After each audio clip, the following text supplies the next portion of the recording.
일주일째 이어지고 있는 중동 전쟁. 미국은 공세 수위를 높이고 있고 이란도 항전 의지를 굽히지 않고 있습니다. 전쟁이 장기화하면 경기 침체 속에 물가가 오르는 스태그플레이션 현상까지도 우려되고 있는 상황인데요. 네, 양욱 아산정책연구원 연구위원과 이인철 참좋은경제연구소 소장 두 분과 중동 상황 살펴보도록 하겠습니다. 두 분 안녕하십니까? 네, 안녕하십니까. 네, 우선 지금 이란은 결사 항전 의지를 밝히고 있고 또 미군도 계속 이제 공습을 하겠다 이런 입장을 밝히고 있는 상황인데 계속 얘기가 되고 있는 부분 이 호르무즈 해협을 이란이 봉쇄를 하면서 버티기 전략을 펼치는 것 아니냐 이런 관측이 계속 나오고 있는 상황입니다. 우선 지금 상황 두 분 어떻게 지켜보시는지 여쭤보겠습니다. 먼저 이인철 소장님 의견부터 듣겠습니다. 일단 다들 피부로 느끼실 거예요. 전쟁 일주일밖에 안 됐는데 기름값은 천정부지입니다. 예. 네. 호르무즈 해협, 우리는 전 세계의 하루 원유 소비량이 1억 배럴이에요. 1억 배럴 정도 되는데 호르무즈 해협을 통해서 하루 2천만 배럴이 통과를 해야 되는데 한 80척의 배가 다 묶여 있어요. 네. 첫날은 한두 척 지나갔는데 이 두셋째 날부터는 한 척도 지나가지 못할 정도로 지금 굉장히 좀 이 혁명 수비대에 타깃이 될까 봐 우려하고 있어요. 트럼프 대통령이 뭐 해군 동원에서 안전 보장하겠다, 보험까지 제공하겠다라고 하고 있는데 네. 문제는 정박한 배, 걸프만에 있던 정박한 유조선까지 공격을 당하다 보니 야 저게 지금 성조기를 들고 저기를 통과할 수 있을까? 이런 우려가 있는 것 같고요. 지금 휘발유 가격을 보게 되면 서울 평균이 1,930원입니다. 네. 예. 일주일 전 1,600원, 700원대가 있었는데 네. 지금 2,000원 붙은 곳이 굉장히 많아졌죠. 거기다가 경유는 더 올랐어요. 예. 경유는 1,950원입니다. 네. 54원. 이게 사실은 휘발유는 개인, 특히나 이제 개인들 차량, 자가용의 주 목적이지만 디젤 경유는 좀 다릅니다. 산업용도 있고요. 선박 디젤 선박 운행용도 있고요. 대부분 산업과 이제 부분에 쓰이다 보니 지금 실제로 이제 국제 선물 가격에서도 휘발유 가격보다 경유 가격이 2배 이상 더 웃도는 현상이 나타나고 있는데 지금 만에 하나 이처럼 병목 현상이 계속된다라고 하면 지금 어제 미국 증시가 하락한 이유가 브렌트유 기준 85달러 찍었어요. 네. 근데 이미 시티그룹의 분석을 보면 현재 82달러 수준만 유지한다 하더라도 우리나라의 경우는 경제 성장률에 영향을 받습니다. 0.5%가량 성장률이 둔화될 수 있고 물가는 0.6% 이상 뛸 수 있습니다. 네. 자, 이런 걸 감안하게 되면 지금 국제 유가 향방 그리고 이 환율이 굉장히 좀 중요한데요. 백악관이 현상을 예의주시하고 있으면서 이제 여러 가지 다양한 해법을 모색하고 있다라고 해서 지금 오늘 우리 증시도 간신히 플러스로 돌아났고 지금 선물 지수도 거의 강보합권에서 보이고 있어서 나쁘진 않아 보이는데 과연 실효성 있는 대책이 나올지는 좀 지켜봐야겠습니다. 네, 이렇게 호르무즈 해협 관련한 이런 갈등 상황이 세계 유가나 이런 데도 지금 굉장한 영향을 미치고 있는데 이 상황은 또 어떻게 지켜보고 계시는지 궁금합니다. 글쎄요, 뭐 유가는 제가 언급할 분야는 아닌 것 같고요. 자, 이 전쟁의 흐름을 좀 보셔야 되는데요. 지금 이제 한 작전 이제 한 6일차에 해당하고 지금 내용들을 되게 보고 있으면 이제 첫날은 방공망 제압, 그다음에 둘째 날부터 그러니까 사실 첫날 방공망 제압과 동시에 이제 지휘 통제 시설을 공격이 들어가고 그다음에 이제 한 거의 이틀 동안 그러니까 작전일 2일, 3일차 이런 때 보면은 주로 이제 미사일 등 이제 그 타격 수단들을 제압을 하기 시작했고요. 네. 그리고 이제 4일차부터 이 해군력을 제거하기 시작을 했습니다. 네. 예.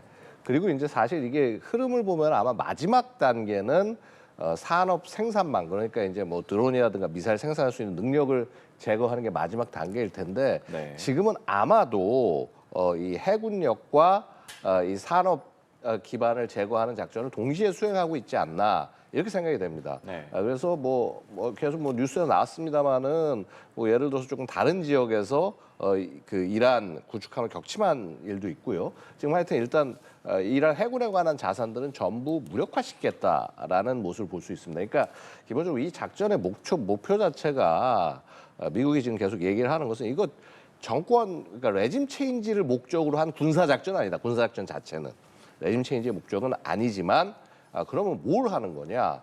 즉 이란을 군사적으로 더 이상 능력이 없는 국가로 만들겠다는 겁니다. 그래서 지금 그런 맥락에서 작전이 진행되고 있고, 자 그러면 야 이게 제대로 됐으면은 지금 뭐 예를 들어서 이렇게 호르무즈 해상 봉쇄가 뭐 안 일어났을 거 아니냐? 왜 이렇게 못 움직이고 저걸 하고 있냐? 자 이거는요 누차 말씀을 제가 이전에도 드렸는지 기억하실지 모르겠습니다만 이거는 상당 부분 실제 군사적 위협도 있고 그래서 민간에 대한 위협도 있지만은 사실은 심리적인 부분이 더 크다라고 말씀을 드릴 수가 있겠습니다.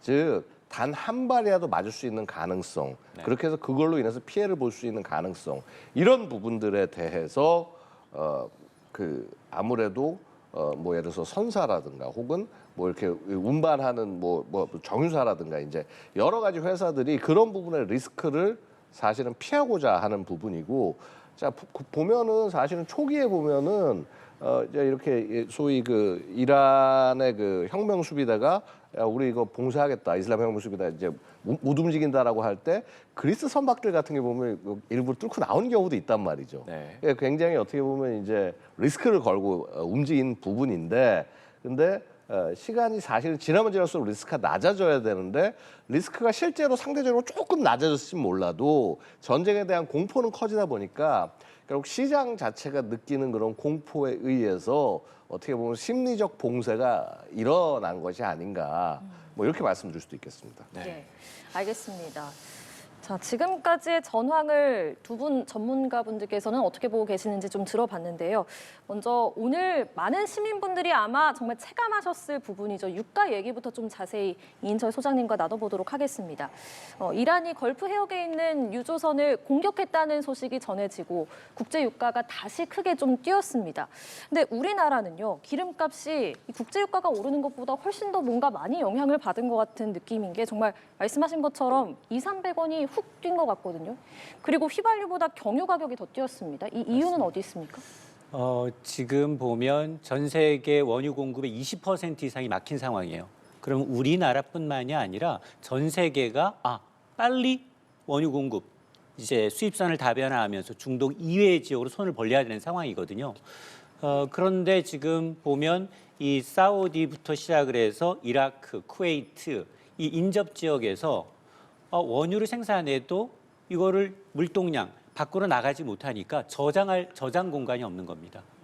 그래서 셀프 감산에 들어갔어요. 셀프 감산에 들어가고 있는데 지금 이라크는 석유 생산량이 반토막이 났습니다. 그리고 쿠웨이트는 아마 2~3일 없으면 전체를 다 셧다운해야 될 정도로 캔에도 저장할 공간이 없다. 왜냐? 그 호르무즈 해협을 통해서 수출해야 되는데, 그리고 우회하게 되면 비용이 한 80% 이상 더 들어야 되는데, 이런 문제 때문에 아마 전 세계가 전부 다 이제 국제 유가 구하기 나서고 있는데, 앞서 제가 이제 말씀을 드렸습니다만 유럽은 지금 경유 부족 문제가 굉장히 심각해요. 네. 경유 부족 문제가 심각하다 보니까 글로벌에서 휘발유 경유보다는 경유 지금 가격이 2배 정도, 휘발유 가격이 2배 정도로 더 웃돌고 있습니다. 주로 이제 휴가철이거나 뭐 이러면 특히 이제 이 카타르의 LNG 스터를 이제 이 드론을 통해서 공격함으로 해서 카타르가 전 세계 LNG 20%를 공급하고 있는데 이게 막혔어요. 이러다 보니 LNG를 대체할 수 있는 게 뭐냐? 경유로 넘어간 겁니다. 네. 수요가. 여기다 산업적인 수요 있죠.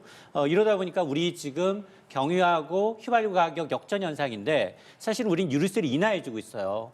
인하해주면서 거의 2022년부터 인하폭을 좀 줄여왔습니다. 예. 줄여와서 지금 그래도 한 7%가량 깎아주고 있어요, 리터당. 그리고 그럼에도 불구하고 이런 현상이 계속해서 이어지게 되면 지금 문제는 뭐냐면 유가 급등이 인플레이션을 자극하다 보니까 달러 강세를 더 밀어올리고 있거든요. 그래서 아마 정부가 지금 뭐 가격 상한제처럼 최고 가격제를 정해서 이제 주유소 이제 한 1~2주 사이에 이제 200~300원씩 하루에도 보니까 지금 아마 시세를 오후가 아니라 실시간으로 많이 올리고 있어요. 자, 이런 걸 좀 담합이나 매점 매석 같은 걸 잡아내겠다라고 하고 있는데 궁극적으로 뭐 심리적으로 전수조사를 하겠다고 얘기했기 때문에 아마 조금 단기적으로 이제 내려가는 이제 소비자들 입장에서는 조금 체감할 수 있을지 모르겠지만 그러지만 지금 이미 이제 1,900원, 2,000원 선 돌파가 지금 확실시되고 있기 때문에 정부는 아마 유류세 인하폭을 더 키우든가 아니면 이게 왜냐면 국제유가가 안정되지 않은 한 이제 근본적인 해결책은 안 되거든요. 그러다 보니까 아마 이제 유가발 인플레이션 여기다가 이제 이 문제는 통화정책과도 연결이 돼요. 중앙은행이 금리를 더 이상 내리지 못하고 오히려 올려야 되는 그런 상황이 올 수 있기 때문에 아마 이제 정부의 이제 후속 대책을 좀 지켜봐야겠습니다. 예. 그리고 조금 전에 이제 강훈식 대통령 비서실장이 아랍에미리트에서 600만 배럴 이상의 원유를 긴급 도입하기로 했다라고 밝혔는데 그 소식이 전해지기도 했거든요. 이거는 좀 어떤 효과가 있겠습니까? 3일치예요. 우리나라가 에너지 과소비 국가입니다. 좀 창피한 얘기지만 전 세계 이 GDP 대비 우리나라가 원유 소비국 1위예요. 하루에 200만 배럴 가량을 소비합니다. 세계 7위 내지만 10위 경제권인데 우리는 뭐 물론 이제 산업적인 측면도 있어요. 어차피 원유를 들여다가 공장 가동을 해야 되고 철강이나 반도체는 원유 먹는 하마예요. 네. 왜냐? 거기는 24시간 가동을 해야 합니다. 그래야 이익이 납니까? 그랬는데도 불구하고 지금 산업용 전기요는 계속해서 올려왔어요. 근데 가정용은 올리지 못합니다.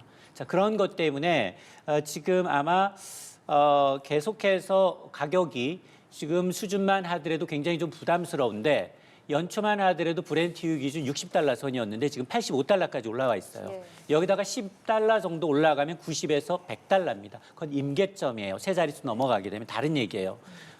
이렇게 되면 뭐 성장률뿐 아니라 물가 상승률부터 시작해서 모든 정책이 다 뒤바뀌어야 됩니다.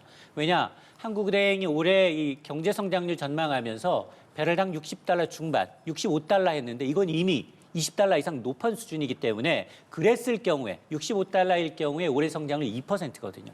근데 이 2%가 반토막이 나고 물가는 더 오르게 되면 가장 경제학자들이 싫어하는 풀기 어려운 S의 공포, 저성장, 고물가의 시대로 접어들게 됩니다. 그렇군요.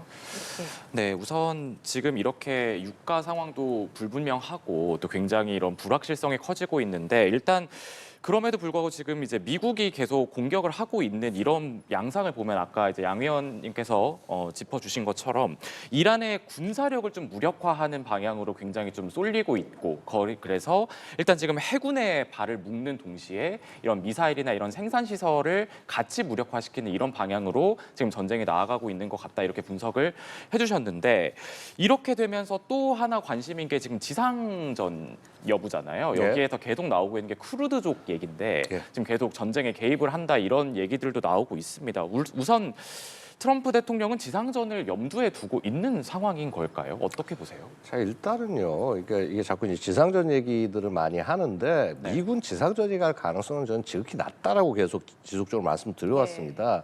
애초에 지금 트럼프가 추구하는 국방의 스타일이 아닙니다, 이게. 네. 예. 그래서 가급적이면 해당 지역의 안보는 그 지역 국가에게 맡기고 미국은 직접적으로 거기서 그러니까 그 국가들을 그리 주도하면 지원하는 거지 자기들이 들어가서 싸우겠지 않겠다라고 하는 게 트럼프 2기 행정부 시작하고 난 이후에 국가안보 전략, 국가 방위 전략 다 여기에 모든 게 다 나와 있어요. 네. 그래서 그렇게 갈 이유가 전혀 없다. 자, 그럼 그 트럼프 지상전 못 하네, 못 들어오겠네 하고 이란이 우습게 볼 거 아닙니까? 근데 정말 무서운 걸 보여줄게. 너희 그 안에서 한번 너희가 했던 식으로 똑같이 당해봐. 무슨 말인 거 아니에요? 이란이 여태까지 주변에 있는 그 수많은 국가들을 괴롭혀온 방식이 대리 세력, 소위 프락시들. 그래서 뭐 예를 들어서 헤즈볼라, 뭐 하마스를 일종의 프락시로 만들었죠. 그렇게 대리 세력으로. 그래서 이스라엘 공격을 하고 후티라는 프락시를 통해서 UAE가 사우디를 공격을 하고요. 자, 똑같이 이제 미국도 돌려주는 겁니다. 그대로. 네. 그래? 자, 이쪽 동네에서 그 지역에서 어찌 보면은 가장 이 정착을 하지 못한 민족이 대표적인 민족이 쿠르드족이에요. 이 쿠르드족이 아마 전체로 치면은 한 3천만 정도가 넘는 인구들이 4개 국가에 흩어져 있습니다. 네. 터키, 이라크, 시리아 그리고 이란 흩어져 있는데 가장 많이 가 있는 한 절반 정도 가까이가 절반 조금 안 되겠구나. 어쨌거나 한 1,500만 정도가 터키에 있고요. 그다음에 이라크에 한 600만 정도가 있고요. 시리아에 한 200만 정도가 있습니다.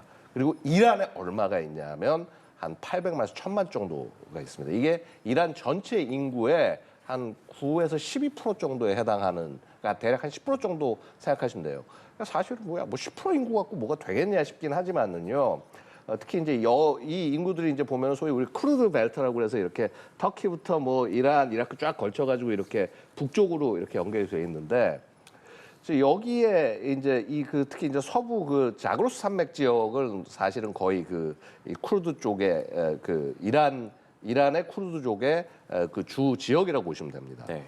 그러니까 한마디로 뭐냐면 지역적 기반과 그다음에 인종적 차별성, 그다음에 종교도 대부분은 수니파예요. 시아파가 아니라. 물론 시아파다 일부 있습니다만. 그러니까 이러니까 사실은 반군을 하기 굉장히 좋은 세력이란 겁니다. 네. 그렇다면 미국 입장에서는 여기를 최대한 지원을 해서 전투 병력을 만들게 될 경우는요. 자, 전쟁이 어떻게 되냐면 지금 이란이 자기한테 오는 공격을 피하려고 막 온 동네방네에다가 막 미사일 쏴대고 하면서 전선을 넓히려고 하잖아요. 네. 그럼 반대로 이런 쿠르드족을 끌어들여서 만약에 전쟁을 하게 되면은 이란 안에 전선이 형성이 되고 그럼 얘네들은 지금 이거 막는 것만 해도 정신이 없어진다는 거죠. 네. 그래서 결국 똑같은 방식으로 돌려주려는 것이 쿠르드를 활용하는 방식이다. 이렇게 말씀을 드릴 수가 있습니다. 네, 결론은 이제 쿠르드족을 통한 대리전에 나서서 이제 지상을 칠 가능성이 높다 이런 분석인데, 그러면 이 쿠르드족은 군사력은 어느 정도 수준이 된다고 봐야 할까요? 사실은요, 쿠르드족 자체가 군사력이 어떠냐고 얘기하는 게 약간 좀 질문이 좀 빗나갈 수가 있는 게 왜 그러냐 하면은, 자, 아까 다 지역들이 다르다고 그랬어요. 그러면 그 다른 지역들마다 다른 세력, 뭐 정당화돼서 움직이기도 하고요. 그래서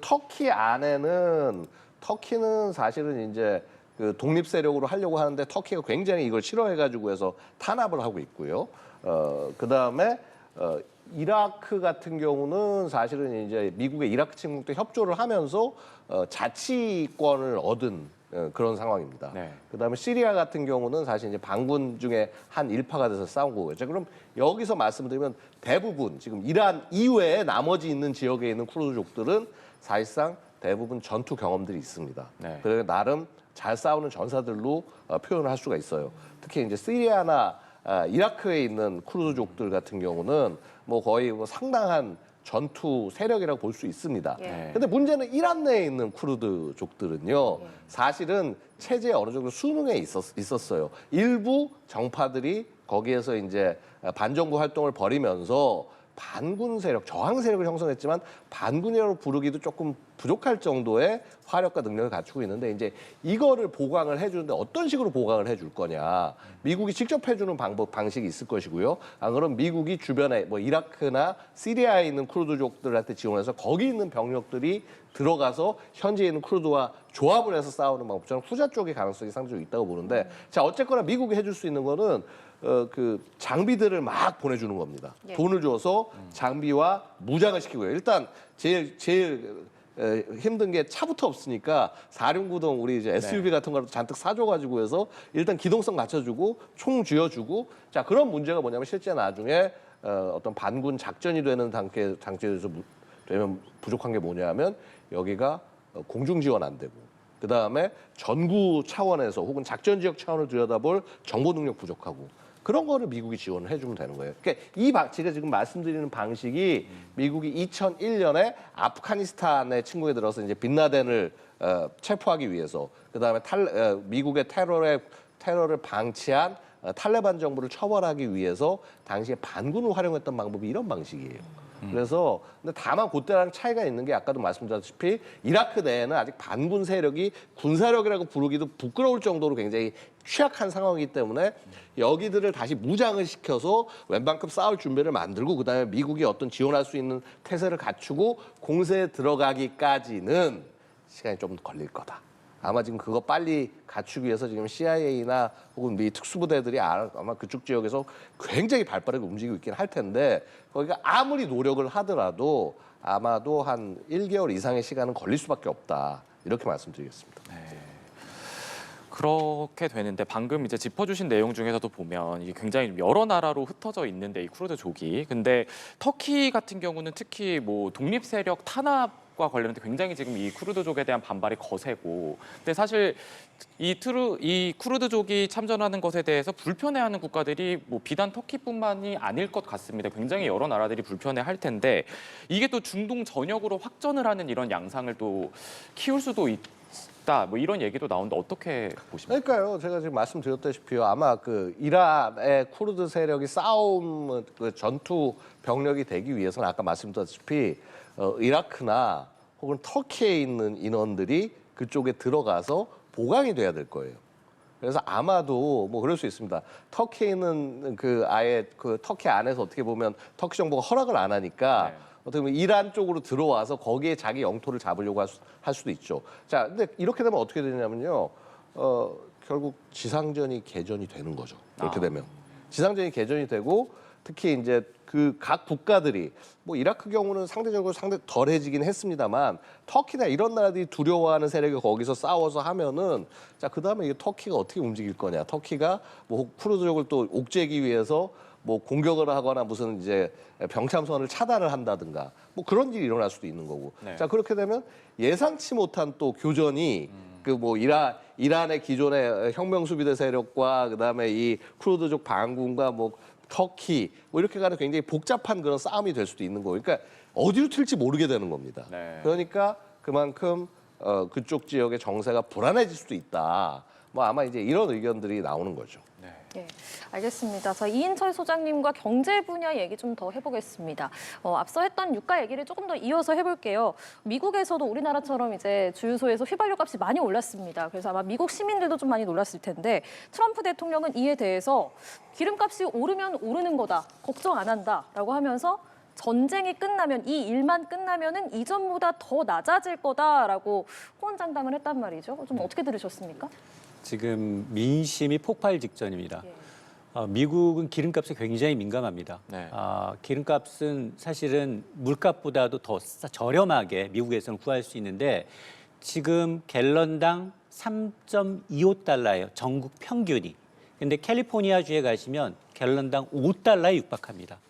이게 지난 13주 동안 한 번도 이제 갤런당 3달러를 넘어본 적이 없어요.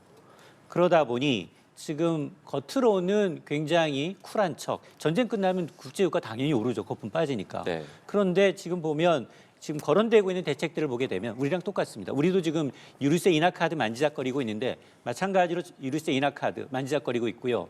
전략적 비추가 미국이 가장 많습니다. 여기는 미국이 최대 산유국이면서 수입국이며 소비국이에요. 네. 그래서 한 4억 배럴 이상 전 세계가 나흘 정도 쓸 수 있는 전략적 비축유를 갖고 있는데 근데 이것도 너무 고간이 비어 있어요. 평상시 대비 한 60% 수준이기 때문에 이걸 쓰기도 굉장히 애매한 타이밍이에요. 그래서 지금 쓸 수 있는 카드가 뭐냐? 유류세 좀 인하하는 카드. 또 하나가 미국은 선물 시장이 굉장히 발달돼 있어요. 그래서 선물 시장에 재무부가 직접 개입해서 돈으로 왜냐하면 선물이라는 게 3, 6, 9, 12 미래에 이제 물건을 인도하는 조건으로 거래하는 거거든요. 실물 이전 없이. 네. 여기 재무부가 개입을 해서 돈을 풀어서 지금 왜냐하면 전부적으로 투기적인 세력들이 국제유가 3개월, 6개월 이상 전쟁이 지속이 되면 오른다에 베팅을 하고 있거든요. 근데 이러면 재정당국이 낮춰서 지금 하락에 베팅하겠다는 겁니다. 그래서 그 투기를 좀 낮추겠다라는 거예요. 우리랑 똑같아요. 최고 가격 지정하는 거나 담합하는 거나 못하게 하는 거나 똑같습니다. 그러니까 그런 것까지 검토를 하고 있는데 그때는 외신들이 뭐라고 얘기하고 있느냐. 야, 세계 최대 산유국이면서 소비국인 미국조차도 석유 시장에 직접 개입한다고 이게 전례가 없는 일입니다. 그게 중간 선거 앞두고 이제 석유 가격, 휘발유 가격을 못 잡으면 집니다. 그러니까 아마 저는 뭐 수단과 방법을 안 가리고 아마 오펙을 압도해서라도 증산하게끔 만들 거고 아마 이제 트럼프 대통령이 아마 오늘 자기가 한 얘기에 대해서 또 여러 가지 이제 얘기가 나올 거니까 한번 지켜보면 되겠습니다. 네. 이런 가운데 지금 주한미군의 무기도 이제 중동으로 동원이 될 수 있다 이런 관측도 나오고 있습니다. 패트리엇 무기가 좀 거론이 되는데 이렇게 지금 실제로 파견될 가능성 어떻게 보십니까? 충분히 있죠. 왜냐하면 지금 이 전쟁 성격 자체가요.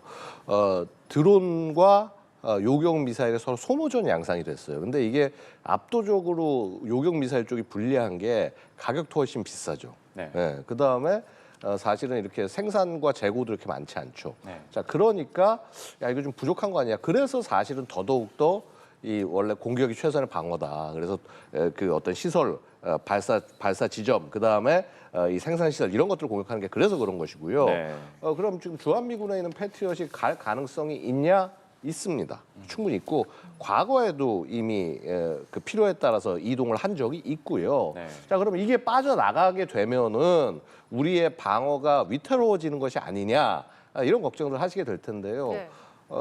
뭐 100% 아니다라고 말하기도 좀 애매하지만 그렇다고 해서 적이 없다고 뭐 우리가 능력이 커다란 문제가 생기냐? 뭐 그렇지는 않은 측면도 있다.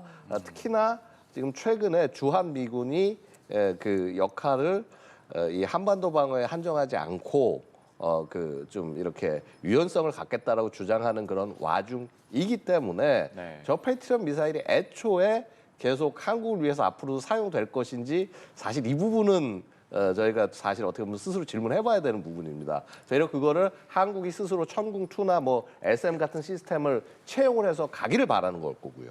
네. 그래서 뭐 충분히 이동 가능성은 있어 보인다라고 말씀드리겠습니다. 네, 알겠습니다. 오늘 두 분 말씀은 여기까지 듣도록 하겠습니다. 지금까지 양욱 아산정책연구원 연구위원, 이인철 참좋은경제연구소 소장 두 분과 함께했습니다. 고맙습니다. 감사합니다.